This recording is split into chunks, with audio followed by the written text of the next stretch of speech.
పేరు ఆర్ఎస్ఎస్ అని అంటారు. అయితే ఈ ఆర్ఎస్ఎస్ ఉద్దేశం ఏంటి?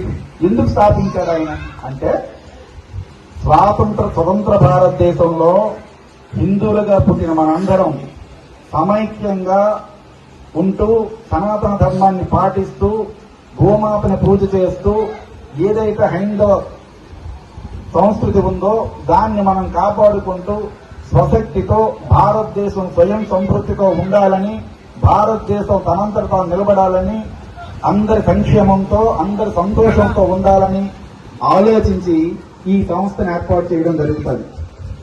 అయితే ఈ సంస్థ ఎలా ఏర్పాటు చేయాలన్నప్పుడు ఆయన ఆలోచించేదంటే, ముందు వ్యక్తిలో మార్పు రావాలి. వ్యక్తిలో మార్పు రావాలి. వ్యక్తి మారితే తద్వారా సమాజం మారుతుంది. ఆ వ్యక్తులు మార్చడానికే రకరకాల పద్ధతుల్లో శాఖలని అవన్నీ ఇవన్నీ చేసి ఆయన చాలా చేసి ఈ రోజు దిగ్విజయంగా సాగుతుంది. ఆయన సంస్థ స్థాపించి సుమారు ఈ రోజుకు 100 సంవత్సరాలు అవుతుంది. ఈ సంవత్సరంతో 100 సంవత్సరాలు అవుతుంది.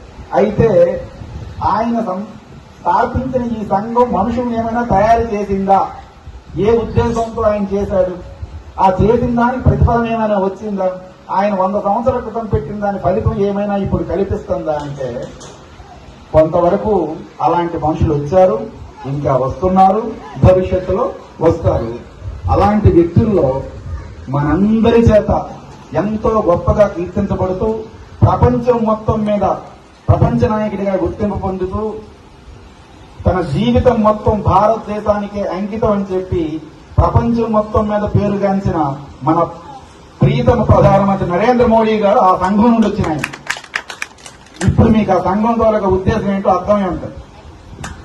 అంటే ఎలాంటి వ్యక్తి రావాలనుకున్నారు?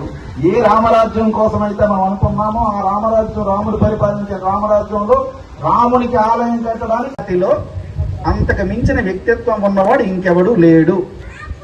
కాబట్టి పురుషోత్తముడైనాడు రాముడు. ఇప్పుడు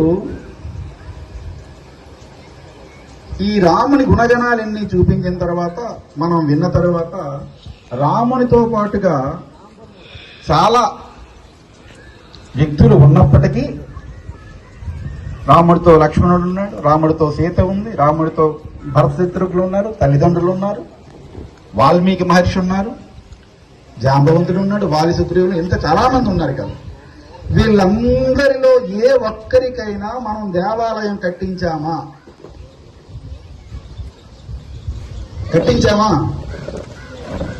లేదు కదా. మరి హనుమంతుడి కొందరికి ఎక్కువగా కట్టించాలి. హనుమంతుడు గొప్పతనం ఏంటి? ఎందుకు ఈ దేశంలో రామాలయాలు ఎన్ని ఉన్నా ఇంటికి తల్లి హనుమంతుడు ఆలయాలు ఉన్నాయి కదా, అవునా కాదా? మరి ఎప్పుడైనా ఆలోచించారా?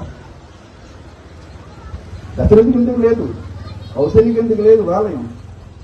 ఒక రాముడు తరువాత ఆంజనేయుడికే ఎందుకు ఉంది? మరి వీళ్ళందరూ రామభక్తులు కాదా? మీరు కాదా రామభక్తులు? మనమందరం కాదా రామభక్తులు కదా? కానీ మరి ఆంజనేయుడికి ఎందుకు కట్టాలి? హనుమంతుడికి ఎందుకు కట్టాలి? రాముడికి ఉన్న ఆలయాలు ఆంజనేయుడికి కట్టాం. కారణం ఏమై ఉంటుంది? సందర్భానుసారంగా ఆయన జీవిత కాలంలో ఒక్కొక్క సంఘటనలో ఒక్కొక్క వ్యక్తి వచ్చారు. అప్పుడు జటాయువుకి తెలుసు రావణాసుడితో సరిపోలేనని, అయినా యుద్ధం చేసి తను చనిపోతానని తెలిసి కూడా యుద్ధం చేసింది. ఎందుకంటే రాముడు ధర్మమూర్తి, అతని భార్య ధర్మపత్ని, ఆవిడికి అన్యాయం జరుగుతుంటే నేను రక్షించలేకపోతే నేను పాపాత్ముడిని అయిపోతాను.